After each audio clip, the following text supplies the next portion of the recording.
Hey guys, it's Joel from ClarkDeals.com. You would be surprised at how much money you can save by biking to work. Commuting in your car can be a hassle. I hate sitting in traffic, so I hop on my bike and I save a lot of time on my commute and I save money too. The national average price on gas is around $2.50 a gallon. The average person spends around $2,000 a year on gas. That's really expensive. And some car insurance companies will actually give you low mileage discounts on your policy if you drive less than 7,500 miles a year. That means that every mile you hop on your bike, you're saving money. Boy, do I love to ride my bike and save money. Before you make the big money saving switch to biking to work, here are a few safety tips you should follow.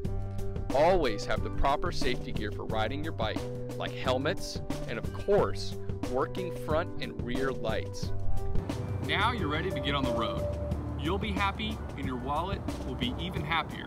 But head over to ClarkDeals.com for the best deals on bikes and helmets and everything you need to get on the road and save money.